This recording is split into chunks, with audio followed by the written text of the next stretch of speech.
Oh shit, ladies and gentlemen, Amy Klobuchar has filed paperwork with the Minnesota Campaign Finance Board for a run for governor. Oh my goodness, who could have seen this coming? Me, if you were watching the show long ago, if you were listening to the show, you would have known that I was calling this right after Tim Boy resigned, but now it's official. We have learned from a source close to Senator Amy Klobuchar that she has filed paperwork with the Minnesota Campaign Finance Board for a run for governor. This is not an announcement, but what this is an indication that she is likely to announce very soon. The source tells us that she will be making an announcement within the next few days. But again, Senator Amy Klobuchar has filed with the Minnesota Campaign Finance Board, which is the first step you have to take if you're going to run statewide in Minnesota, to file paperwork with them for a candidacy for governor. Minnesota Senator Klobuchar is in her fourth term.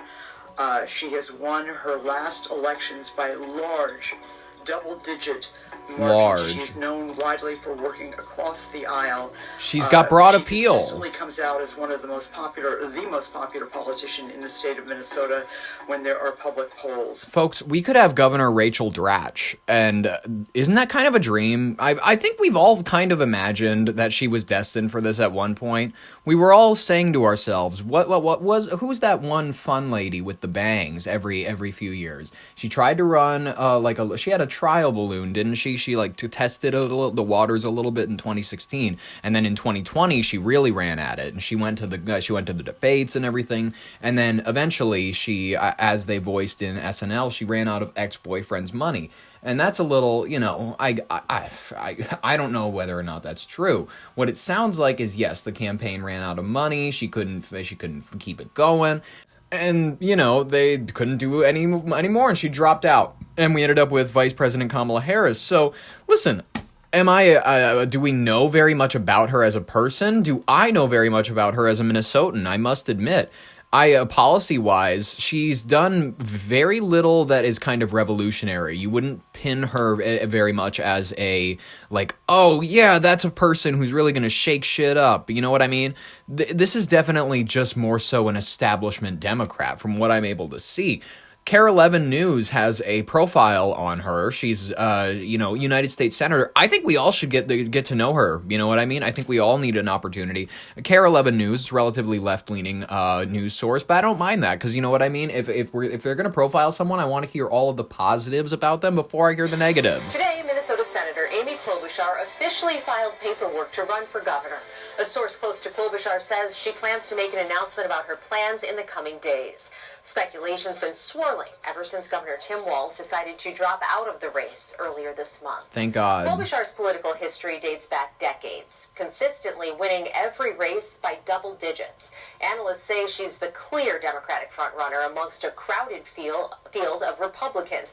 And if a woman wins, Jennifer Hoff reports, it would also make state history. I am asking you to join this campaign. On a snowy day nearly 7 years ago, yes, Minnesota Senator Amy Klobuchar launched a presidential bid that would be riddled with problems, from a lack of staff to funding, forcing her to... Yes, oh yes, okay, I remember her now, because listen, this is an odd quirk among a few female politicians that I've seen. Female politicians specifically. We've had, what's her name, also running for governor in California, Katie Porter.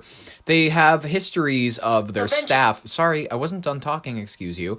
They have histories of their staff not having the best things to say about them. Which, listen, let me put it this way gently. If a man did it, it would be called leadership, all right? Let me just say it. When Amy is out there yelling at her staff, at a 20-year-old because they got maybe a coffee order wrong, listen, something has to give that kid a spine, because politics is going to be a lot tougher than some lady, your boss, yelling at you. It's going to be a lot tougher. You're going to have attacks from not just your friends, your enemies. She has to ready you for battle somehow. Concede, marking the only time the now 65-year-old has ever lost. It's always a misdemeanor. A lawyer, Klobuchar was elected as the first female Hennepin County attorney in 1999, passing a felony DWI law, but criticized for using faulty evidence that sent a teenager to jail. Again, it's too early to say that. Leaving that post then to run for Congress in 2006 when candidates sparred over prescription drug costs in the Iraq War. Nice, I was 3. 60% 50% of the vote then to also become the state's first female United States Senator. Going on to win that post 3 more times. University of Minnesota political scientist Larry Jacobs calling her a frontrunner as she has now officially filed to run for governor. She has a way of connecting and talking with folks that has really worked. Jacob says Klobuchar visits every Minnesota county and often outperforms, even where people vote for President Trump. I think we should have battle of the women for 2028. You know what I'm thinking? You know what I'm thinking for the matchup? Hear me out. Hear me out. I know you're probably going to be mad about it. She's going to be the Democratic pick, Amy Klobuchar, obviously, because she'll be governor for maybe 2 years, and then she'll be like, all right, fine, fuck it, I'm gonna run for president, because why not? Why not? Actually, you know what? Fuck it. I'm shifting to 2032. I'm doing this because it's messy, and I'm thinking of this on the fly. But the alignment will remain the same. Because 2028, obviously J.D. Vance will win, you know what I mean? It'll be debatable as to whether or not he will be the pick, whether or not his first term goes well, you know what I mean? So we're just going to say that falls to the Republicans in 2028. 2032, the matchup is this. The Democrats have Amy Klobuchar, and you know who's a VP pick? It's not Cory Booker. It's not Cory Booker. His chance was long ago, and he weirdo stares and like eyebrow moves and what's his name? He like filibusters himself into obscurity to the point where everybody looks at him and feels that he's unelectable on the national scale. You know who it is? It's Pete Buttigieg, because that's what I'm just going to say. Amy's going to have the bravery to do what Kamala couldn't. She's not going to hire a Menards employee to make middle America feel safe. She's going to hire a solid operator called Pete Buttigieg, a gentleman who, you know, had decent enough appeal to win in Indiana. You know, isn't that where he's from? That's right. Yeah, South Bend, Indiana. You know, Mayor Pete. That's what everybody knows him for. And by the way, I will say this: his husband is so feminine. He's basically still in a straight relationship. That's all I'm gonna say. He's got a very strong name recognition throughout the state as someone who's pragmatic, not an ideologue on the left, and she's got an enormous amount of money. What criticisms or hurdles may she have to overcome in this race? I think she's going to have to prove that she knows the challenges we have here in Minnesota. She's ready to roll up her sleeves. And most importantly, what is she going to do about the problems that Tim Walz has left her? If she wins, Klobuchar would also be Minnesota's first female governor, a surprising statistic in a state that's been electing women to the legislature for a century. Well, California hasn't had a female governor yet. So you know what I mean? A lot of these left-leaning counties are just as red deep down as like a lot of the red rural areas. You know, unfortunately, it's just sort of a catty thing, either women not trusting women or men just not trusting women, and a misogynistic type of thing. It's trackable. About time we get a woman in this top office. Including Representative Patty Anderson, who also tried to be governor in 2010, ending her bid then to run for auditor instead, losing by just a percentage point. I don't know if there's, a reason that we haven't had a successful one yet. We've certainly had successful female candidates in every other office. There are 76 women serving in the legislature, including House Speaker Lisa Damon, the top elected Republican, running for governor now, setting up a strong chance a woman will soon take over the top spot. Frankly, they needed a candidate that wasn't associated directly with the fraud issue, because that is a huge issue, and whoever is going to be the next governor, whether it's a Republican or a Democrat, they have to deal with it. And enough of the accusations that they're going to be emotional because of their period. Most of these women are over the age of 50. So, what I'm trying to say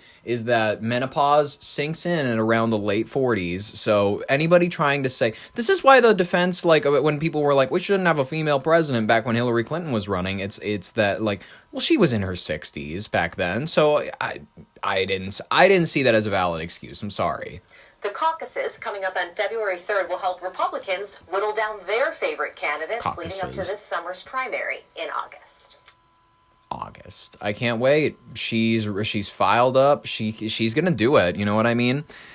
I'm excited. No matter who it's gonna be great. I'm predicting it's gonna be a woman-on-woman race. I'm predicting that in 2032, when Amy is done being governor, she's going to run with Pete Buttigieg as her vice president. And I didn't give the Republican candidate. I know I'm realizing that now. But it will be a female versus female matchup because, our country's going to be there at that point. Progress moves, you know what I mean? You know what?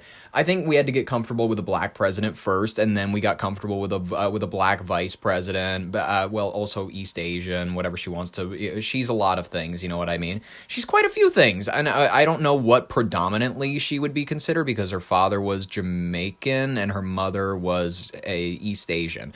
So she's mixed, you know what I mean? She's both. That's what I mean, is that progress comes in waves, where in between we had to elect Donald Trump because it's the way of making the country feel safe. You know what I mean? Black president, Trump.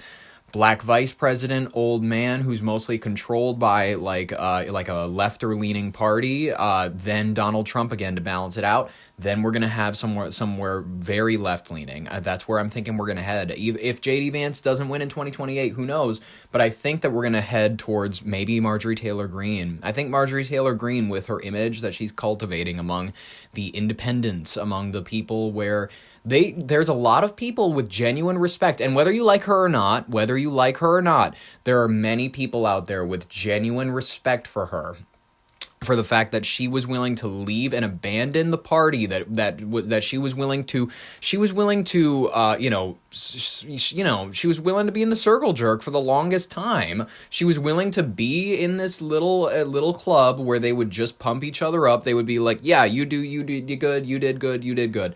And she was willing to turn against them because of this one issue. And she even said it herself, and I cannot play whatever. Oh, that's not really your reason with people. I try to take people at their words because that's the only thing that we really have are people at their word, and their behaviors are kind of enigmatic at that point. And that whatever. From her words, it was out of her concern for these women, and I will say, I respect her. I respect her for that. And I think that's a lot of people's image of her. And I think that a lot of people are willing to forgive and forget Jewish space lasers because, admittedly, I think anti-Semitism is admittedly a lot more appealing to a lot of people than we'd like to admit. It's a lot more like cultivated in our culture than we'd like to say on the surface. You go to Instagram Reels and you'll find like a few memes that will after you scroll down these, you're gonna start saying to yourself, well, maybe there's something there. You know what I mean? When someone brings out the chart and it's like, oh shit, that's like a lot of Jews controlling like a lot of major companies. Like if you look at like the actual amount of Jews that control the major companies relative to how small the population is, then you go like, whoa. And then you start to question, you're like, whoa, do I believe this? And then you got to clock yourself. You have to stop yourself because at one point the internet will suck you in. That's what I think is that anti-Semitism, it has this broad appeal that is like you have someone to blame a lot of your problems on that is admittedly this small group with just a weird, admittedly strange success rate relative to their small population. You know what I mean? That's something that comes across a lot of people's minds. And I think Marjorie Taylor Greene, admittedly, is one of those people. And I think that she will be able to harness that. She'll be able to go, hey, everybody's gone on Instagram. Everybody's seen the numbers. Hey, I'm not the person who made every United States president go and kiss the wall of the temple. Listen, you just look at the things yourself, you know what I mean? And then everybody's going to have to kind of go to themselves and they're going to have to go like, well, yeah, she's kind of right a little bit. Like there are these weird coincidences and they can kind of make you, if you're a bit of a nut, if you have that weird imaginative mind, if you're that kind of like person who likes to see the patterns and whatnot, yeah, you can drive yourself nuts. We've already seen that. That's evident. The way that people will drive themselves insane because they start to see numbers or they see coincidences and they tell you like, oh, I had a dream about this. Like, you know what? People will mysticize everything in their life. So what I think that Marjorie Taylor Greene is on the vein of in American life is that like, hey, we're all fantasy oriented. You know what I mean?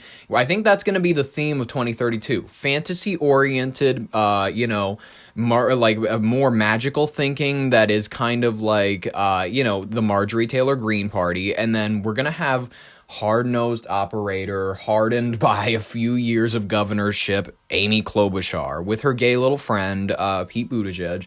I don't know, maybe Marco Rubio. Marjorie needs a gay little friend too. That's my prediction, and I'm standing by it, ladies and gentlemen. That's just me.